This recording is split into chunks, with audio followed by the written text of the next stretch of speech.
Already నెజర్ 2 థండర్బోల్ట్స్ యొక్క review పెట్టేశాను కాబట్టి ఇక మూవీస్ యొక్క సజెషన్ ప్రకారం చూసుకున్నట్టయితే ద అకౌంటెంట్ ఫిలిం అంటే పార్ట్ 2 రావాలి కానీ ఇంకా రాలేదు మన ఇండియాలోని. సో పార్ట్ 2 వీడియో ఆన్ డిమాండ్లోకి వచ్చే ముందు పార్ట్ 1ని మిస్ అవ్వకుండా ట్రై చేయండి. ముఖ్యంగా యాక్షన్ జాన్రా కానీ క్రైమ్ జాన్రా కానీ నచ్చే ఆడియన్స్. మంచి under rated action crime drama అనమాట. ముఖ్యంగా క్యారెక్టర్ కూడా చాలా బాగుంటుంది. ఇక దగ్గరలోనే ఫైనల్ డెస్టినేషన్ రాబోతుంది కాబట్టి నాకు తెలిసిన చాలా మంది అడిగేది ఏంటంటే ఆ ఫిలింకి సిమిలర్గా ఉండే ఆ type of thrill horror brutal vibes ఉండే లాంటి ఫిలిమ్స్ని సజెస్ట్ చేయమని. అందులోని గోస్ట్ షిప్ అనే ఫిలిం అయితే చాలా మందికి తెలియకపోవచ్చు. ఫ్లాస్ ఉన్నప్పటికీ ఫిలింలోని ఆ ఐడియా కానీ ఆ థ్రిల్ కానీ ఆ బ్రూటల్ హారర్ వైబ్ కానీ ముఖ్యంగా ఆ టైంలో చిన్నప్పుడు చూస్తున్నప్పుడు ఆ టెరిఫైయింగ్ వైబ్స్ అయితే ఓపెనింగ్ సీన్స్లో ఇప్పటికీ మర్చిపోలేను. అలాంటి బ్రూటల్ ఓపెనింగ్ సీన్ అనమాట. అమెజాన్ ప్రైమ్లోనే ఈ గోస్ట్ షిప్ అండ్ అకౌంటెంట్ ఫిలిమ్స్ని ఇంతకు ముందు నేను చెక్ చేశాను. ఒకసారి వీలైతే మీరు కూడా చెక్ చేయండి. ఈ టైప్ ఆఫ్ బ్రూటల్ థ్రిల్లర్స్ అంటే థ్యాంక్స్ గివింగ్ కానీ బార్బేరియన్ కానీ ఇలా చాలా ఫిల్మ్సే ఉంటాయి అనమాట.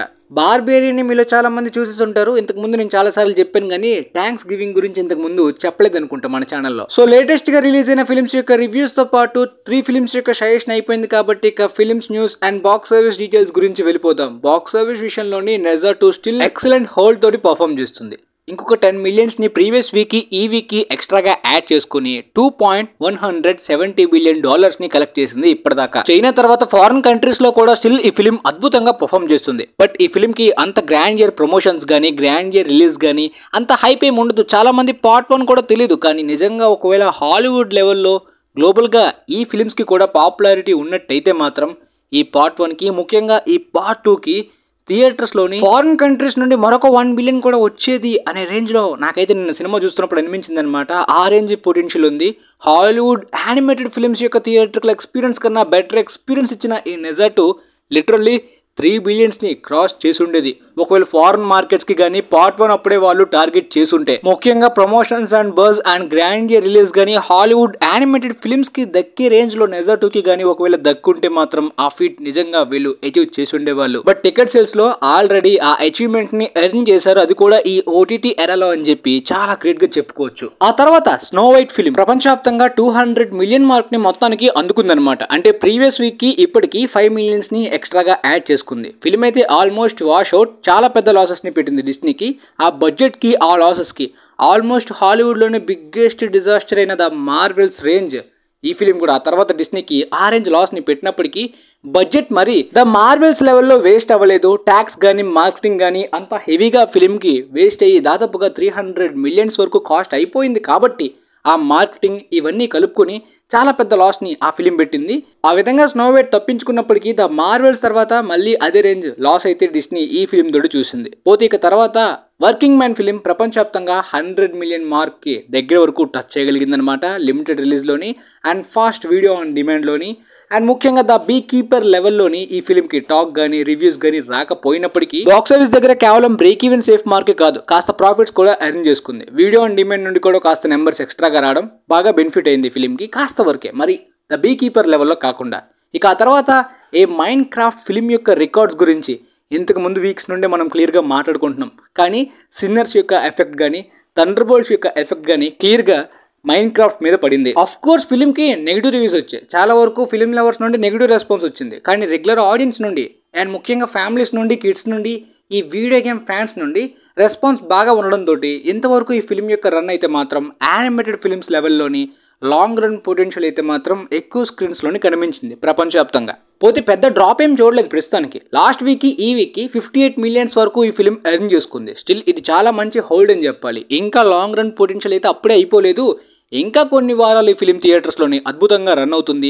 మేబీ 1 బిలియన్ని కూడా టచ్ అవుతుందనే పొటెన్షియల్ గట్టిగానే ఉంది. ప్రపంచవ్యాప్తంగా 875 మిలియన్ మార్క్ని టచ్ చేసింది ఈ ఫిలిం. సిన్నర్స్ థండర్బోల్ట్స్ యొక్క ఎఫెక్ట్ కానీ లేదనుకోండి ఖచ్చితంగా ఈ పాటికి 1 బిలియన్ దాటేసి ఉండేది. ఒకవేళ రివ్యూస్ కానీ పాజిటివ్గా వచ్చిన ఫిలిం లవర్స్కి ఇంప్రెస్ చేసిన ఈ సినిమా 1 బిలియన్ కాదు 1.5 బిలియన్ని కూడా దాటే పొటెన్షియల్ అయితే ఈ మైండ్ క్రాఫ్ట్కి ఉందని చెప్పి క్లియర్గా మనకి ఫిలిం బాక్స్ ఆఫీస్ పర్ఫార్మెన్స్ ద్వారా అర్థమైపోతుంది. వార్నర్ బ్రోస్ వాళ్ళు చాలా మంచి ప్రాఫిట్స్ ఎర్న్ చేశారు కదా, మరి సీక్వెల్ తోటి ఈ ఫిలిం యొక్క పొటెన్షియల్ని ఎలా వాడుకుంటారు? ఒకవేళ సీక్వెల్కి కానీ మంచి రివ్యూస్ కానీ టాక్ కానీ మంచి ప్రమోషన్స్ కానీ బజ్ కానీ క్రియేట్ అవ్వగలిగితే ఏ రేంజ్ వరకు రికార్డ్స్ ఈ ఫ్రాంచైజ్ తోటి వాళ్ళు ఎర్న్ చేయొచ్చు అనేది క్లియర్గా మనం ఎక్స్పెక్ట్ చేయొచ్చు అనమాట ఇప్పటి నుండి. But live action video game అడాప్టేషన్స్లోని ఆ జానర్లోనే మైండ్ క్రాఫ్ట్ చాలా పెద్ద రికార్డ్స్ పెట్టింది ఇప్పటికీ. ఆ తర్వాత ద అమేచర్ ఫిలిం ప్రపంచవ్యాప్తంగా 88 మిలియన్స్ని కలెక్ట్ చేసి యావరేజ్ రన్గా బాక్స్ ఆఫీస్ దగ్గర స్లో అవుతుందన్నమాట. ప్రస్తుతానికి చాలా బిగ్ ఫిలిమ్స్ ఉండడం, స్క్రీన్స్ దొరకకపోవడం, పైగా ఈ సినిమా ఉన్నట్టు ఎవరికి తెలియకపోవడం, ఇది పెద్ద popular IP material based film కూడా కాకపోవడం, సీక్వెల్ ఫ్రాంచైజ్ కాకపోవడం, ఈ నెంబర్స్ అనేవి కాస్త మంచి అచీవ్మెంట్ గానే చెప్పుకోవచ్చు. కానీ మంచి టైంలో రిలీజ్ అయ్యి ఉంటే ఈజీగా బ్రేక్ ఈవెన్ కూడా అందుకునేది. 130 మిలియన్స్ కలెక్ట్ చేయాలి బ్రేక్ ఈవెన్ కి. బట్ రీసెంట్ గా అంటిల్ డాన్ అని చెప్పి వీడియో గేమ్ పాపులారిటీ ఉన్న ఫిలిమే లో బడ్జెట్ లోని ఆల్రెడీ బ్రేక్ ఈవెన్ అందుకుంది. బట్ ఈ ఫిల్మ్ బడ్జెట్ ఎక్కువైపోయింది. ఆ తర్వాత సిన్నర్స్ బ్రేక్ ఈవెన్ టార్గెట్ ని చాలా ఫాస్ట్ గా ఎర్న్ చేసుకోవడానికి మెయిన్ రీజన్ వరల్డ్ వైడ్ యొక్క బాక్స్ ఆఫీస్ నెంబర్స్ కాదు, డొమెస్టిక్ యొక్క హోల్డ్. ఈ ఫిల్మ్ ఐమాక్స్ దగ్గర 2 వీక్స్ వరకు అద్భుతంగా పర్ఫామ్ చేసింది. బట్ థండర్ బోల్ట్స్ రావడంతో ఐమాక్స్ స్క్రీన్స్ అన్ని కూడా అటువైపు వెళ్ళిపోయాయి. కానీ ఆడియన్స్ యొక్క డిమాండ్ సిన్నర్స్ మీద చాలా హెవీగా ఉండడంతో మళ్ళీ ఐమాక్స్ కి కొన్ని రోజుల వరకు ఈ ఫిల్మ్ కి లిమిటెడ్ గా అయితే మాత్రం మళ్ళీ స్క్రీన్స్ లోని తెచ్చారనమాట. అయినప్పటికీ థర్డ్ వీకెండ్న కూడా ఈ సినిమా యొక్క హోల్డ్ చాలా మందిని ఆశ్చర్యపరిచింది. హారర్ ఆర్ రేటెడ్ జానరాలోనే 33 మిలియన్స్ని థర్డ్ వీకెండ్లో కలెక్ట్ చేసింది సినిమా. ఇది ప్రపంచవ్యాప్తంగా కాదు, కేవలం డొమెస్టిక్ నార్త్ అమెరికా మార్కెట్లోనే. ఎందుకంటే నార్త్ అమెరికానే కాదు, ప్రపంచవ్యాప్తంగా హాలీవుడ్ మార్కెట్ని డామినేట్ చేస్తుంది ఐపీ మెటీరియల్స్. అంటే ఫ్రాంచైజ్ బుక్స్ కానీ, కామిక్స్ కానీ, లేదంటే వీడియో గేమ్ ఫ్రాంచైజెస్ కానీ, సీక్వెల్స్ కానీ, ఓల్డ్ యానిమేటెడ్ రీమేక్స్ కానీ, అలాంటి జనరేషన్లోనే ఒక ఒరిజినల్ మెటీరియల్ తోటి, ఈ ఒరిజినల్ ఫిల్మ్ తోటి రాయన్ కోగ్లర్ గారు హాలీవుడ్ టాప్ డైరెక్టర్స్ రేంజ్లోని ఆయనకంటూ ఒక సపరేట్ రెప్యుటేషన్ని ఆల్రెడీ ఎర్న్ చేసుకున్నారు మార్కెట్ కూడా. అందుకనే ఈ non IP original film and ముఖ్యంగా ఈ హారర్ ఆర్ రేటెడ్ జానరాలోనే అద్భుతమైన సినిమా స్కోర్, ఆడియన్స్ స్టాక్ తోటి ప్రపంచవ్యాప్తంగా ఇప్పటిదాకా ఈ సినిమా 237 మిలియన్స్ ని కలెక్ట్ చేస్తే, ఫారెన్ మార్కెట్స్ లో ఈ సినిమా అంత పెద్ద పాపులారిటీ బజ్ క్రియేట్ చేయకపోవడం, గ్రాండ్ ఇయర్ రిలీజ్ చేయకపోవడం, ఓన్లీ నార్త్ అమెరికాలోనే 180 మిలియన్స్ అచీవ్ చేయడం. ట్యాక్స్ పరంగా, ప్రాఫిట్స్ పరంగా నార్త్ అమెరికా డొమెస్టిక్ గా ఈ సినిమా చాలా బాగా ఎర్న్ చేసింది ప్రాఫిట్స్. సో మైన్ క్రాఫ్ట్ లాంటి సేఫ్ గేమ్ తర్వాత వార్నర్ బ్రోస్ వాళ్ళకి సిన్నర్స్ లాంటి రిస్కీ ఒరిజినల్ ఎక్స్పెరిమెంట్ కూడా బాగా వర్క్ అయింది. బట్ ఇంతకన్నా ఎక్స్పెరిమెంట్ మిక్కీ 17 అని చెప్పాలి. ఎందుకంటే కంప్లీట్ గా అది లిమిటెడ్ ఆడియన్స్ ని, ఫిల్మ్ లవర్స్ ని టార్గెట్ చేసే జానర్ ఆఫ్ ఫిల్మ్ కాబట్టి అది అసలు వర్క్ కాలేదు. బట్ ఈ సినిమా చాలా బాగా వర్క్ అయింది. అలానే ప్రతి ఒరిజినల్ ఫిల్మ్స్ కూడా ఇదే రేంజ్ లో వర్క్ అవుతాయని కాదు, ఇది చాలా రేర్ గా జరుగుతుంది. అండ్ కొంతమంది రెప్యుటేషన్ ఉన్న డైరెక్టర్స్ కి, యాక్టర్స్ కి, క్రౌడ్ పిల్లర్స్ కి మాత్రమే జరుగుతుంది. బట్ ఫైనల్ రన్ ఈ సినిమా 350 మిలియన్స్ ఎర్న్ చేయొచ్చని చాలా మంది అనుకున్నారు. కానీ ఇప్పుడు 400-450 మిలియన్స్ కూడా క్రాస్ చేసే పొటెన్షియల్ కనిపిస్తుంది సినిమాకి. సో ఈ డికేడ్ లోనే ఒరిజినల్ కేటగిరీ ఫిల్మ్స్ లోనే one of the top place లోనే ఈ సిన్నర్స్ ఫిల్మ్ ఉండబోతుంది అనమాట. సో రీసెంట్గా ఇలా చాలా ఫిల్మ్స్ కాంపిటీషన్ అవుతున్నాయి. థండర్ బోల్ట్స్ కూడా రిలీజ్ అయింది. ఈ మధ్యలోనే ద అకౌంటెంట్ 2 కూడా సఫర్ అవుతుంది. పార్ట్ 1 155 మిలియన్స్ కలెక్ట్ చేసింది. ప్రస్తుతానికి ఈ పార్ట్ 2 ప్రపంచవ్యాప్తంగా 55 మిలియన్స్ని క్రాస్ చేసింది. మేబీ పార్ట్ 1 లెవెల్లో పర్ఫామ్ చేస్తుందా, ఫైనల్ రన్ ఎంతవరకు వెళ్తుందో చూడాలి. కానీ రివ్యూస్ బాగానే ఉన్నాయి, బట్ స్క్రీన్స్ చాలా తక్కువ ఉన్నాయి. ఓవర్సీస్లో కూడా ఈ సినిమా సరిగ్గా రిలీజ్ కాలేదు. అసలు చాలా కంట్రీస్లోనే రిలీజ్ అవ్వలేదు, ఇండియాలో కూడా. అంటిల్ డాన్కి కూడా సేమ్ పరిస్థితి. మొన్న Star Wars revenge of the Sith film యొక్క రిలీజ్ యొక్క ఓపెనింగ్ వీకెండ్ చాలా ఎక్కువ రావడం, అంటే ఈ లేటెస్ట్ ఫిలిమ్స్ కన్నా ఆ ఫిలిం ఎక్కువ ఓపెనింగ్ వీకెండ్లో ఎర్న్ చేసుకోవడం రిలీజ్లోని. అలాంటి ఫిలిమ్స్కి స్క్రీన్స్ ఇప్పుడు ప్రస్తుతానికి డిమాండ్ ఉండడం వలన వీటికి స్క్రీన్స్ తగ్గిపోయాయి. బట్ బాక్స్ ఆఫీస్ దగ్గర సేఫే ఆ సినిమా. ఆ తర్వాత థండర్ బోల్ట్స్ కాస్త సర్ప్రైజ్ చేసింది ప్రిడిక్షన్స్కి.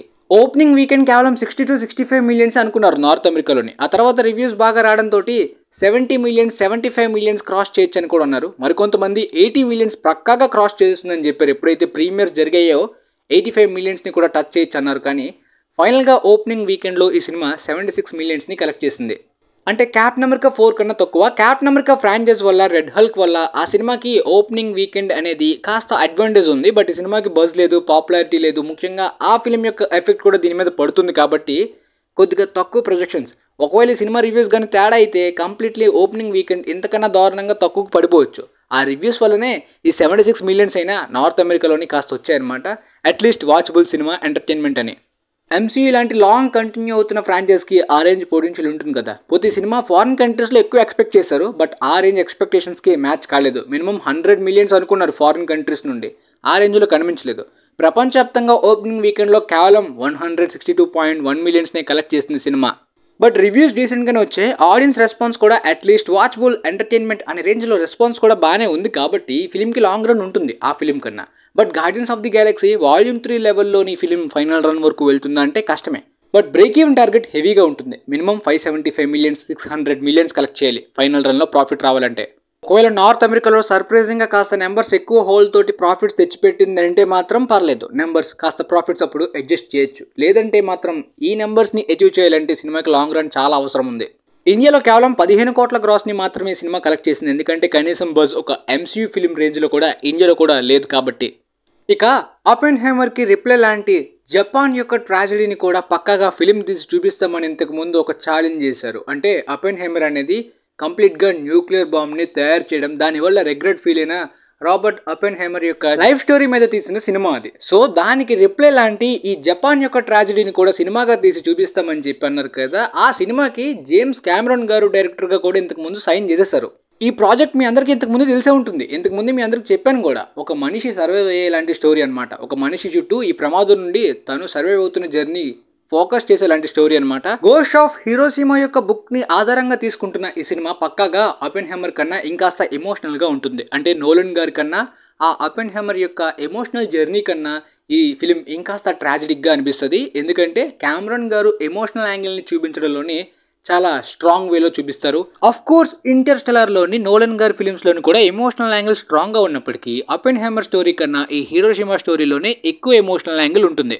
టైటానిక్, అవతార్ ఫిలిమ్స్లో కూడా రాబోయే ప్రమాదం కన్నా ముందు హీరో క్యారెక్టర్ కానీ తన ప్రొసీడింగ్స్ కానీ తన ఎమోషనల్ జర్నీని మనకి కనెక్ట్ చేస్తారు. ఆ తర్వాత వచ్చే ప్రమాదాన్ని మనం చాలా ఎమోషనల్గా ఫీల్ అయ్యేలాగా చేస్తారు. పక్కాగా ఈ సినిమా కూడా అలానే ఉంటుంది. బట్ కెమెరాన్ గారు బాక్స్ ఆఫీస్ని గట్టిగా టార్గెట్ చేస్తారు. బట్ ఈ ఫిలిం యొక్క ప్రమాదం ఏంటంటే ఈ ఫిలిం నార్త్ అమెరికాలో కానీ ఒకవేళ షూటింగ్ చేయకుండా జపాన్లో చేస్తే నార్త్ అమెరికాలో ఈ ఫిలిం ఎంత కలెక్ట్ చేసినా ప్రాఫిట్ రావడం కష్టం. ఎందుకంటే 100% ట్యాక్స్. ఇప్పుడు రీసెంట్గా ట్రంప్ అనౌన్స్ చేసిన ట్యాక్స్ గురించి అయితే మాత్రం ముఖ్యంగా ఫిలిమ్స్ అనేవి నార్త్ అమెరికాలో షూటింగ్ చేయకుండా ఫారెన్ కంట్రీస్ లో షూట్ చేసే ఫారెన్ ఫిల్మ్స్ నార్త్ అమెరికాలో ట్యాక్స్ విపరీతంగా పెరుగుతుంది. ఎలా అంటే ఫర్ ఎగ్జాంపుల్ ఇప్పుడు $20 ఫిల్మ్ టికెట్ ఉందనుకోండి, అది $40 కింద మారుతుంది. అందులో $20 అనేవి గవర్నమెంట్ తీసుకుంటుంది. ఆ మిగిలిన $20 థియేట్రికల్ రెంట్ గురించి ఎగ్జిబిటర్స్, దాంతోపాటు డిస్ట్రిబ్యూటర్స్ కొట్టుకోవాలన్నమాట. ఇంతకు ముందు అయితే ఒకవేళ $20 టికెట్ రేట్ ఉంటే అందులోని $9 రెంట్, $11 డిస్ట్రిబ్యూటర్ యొక్క షేర్, ఈ విధంగా ఉంటుంది అనమాట. 50-50. ఇప్పుడు కంప్లీట్గా మారిపోయిందనమాట. ఆ 50లోనే వాళ్ళిద్దరూ 25 పంచుకోవాలి. మిగతా 50% ట్యాక్స్ కట్టేయాలి. నార్త్ అమెరికా పెద్ద మార్కెటే. ఫర్ ఎగ్జాంపుల్ జేమ్స్ కెమెరాన్ అంటే చాలా మంది చూసేది నార్త్ అమెరికాలోనే. సో అక్కడ కలెక్షన్స్ ఎంత వచ్చినా సరే ప్రాఫిట్ రావడం జపాన్ వాళ్ళ ప్రొడక్షన్కి కష్టం, కానీ కలెక్షన్స్ మాత్రం వచ్చేస్తాయి. అలానే ప్రస్తుతానికి అవెంజర్స్ డూమ్స్డే కూడా ఇంగ్లాండ్లో ప్రొడక్షన్ అవుతుంది కాబట్టి వెంటనే షిఫ్ట్ అవ్వకపోతే ఖచ్చితంగా ట్యాక్స్ పరంగా గట్టి ఎఫెక్ట్ని ఆ ఫిల్మ్ కూడా ఫేస్ చేయాలి. ప్రాఫిట్స్ రావడం కష్టం అవుద్ది. అంటే ట్రంప్ రూల్ ప్రకారం ఓన్లీ హాలీవుడ్ లాభపడాలి, ఫారిన్ కంట్రీస్ లాస్ అవ్వాలని కాదు. హాలీవుడ్ ఫిల్మ్స్ అయినా ఒకవేళ ఫారిన్ కంట్రీస్లో షూట్ చేస్తే వాళ్ళకి కూడా సేమ్ అదే రూల్ అన్నట్టు. సో ఇక్కడ నుండి British companies for example James bond franchise కానీ, హ్యారీ పాటర్ కానీ, ఆస్ట్రేలియా మ్యాడ్ మ్యాక్స్ లాంటి ఫ్రాంచైజ్ కానీ అక్కడ షూటింగ్ చేసుకుని అమెరికాలో డిస్ట్రిబ్యూట్ చేసి డబ్బులు ఎర్న్ చేద్దాం అనుకుంటే ప్రాఫిట్ రావడం కష్టం. కాబట్టి షూటింగ్ అమెరికాలోనే జరగాలి అనే ఈ ప్రయత్నం అనమాట.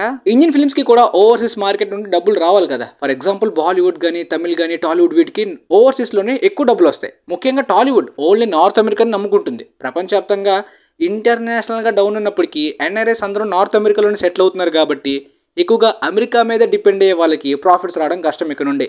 ఈ రూల్ వల్ల చాలా మంది ఎఫెక్ట్ అవుతున్నారు. చాలా మంది హాలీవుడ్ మీద హేట్రెడ్ ని పెంచుతున్నారు. అండ్ బాయ్కాట్ చేస్తామని చైనా ఆల్రెడీ అనౌన్స్మెంట్ కూడా ఇచ్చేసింది.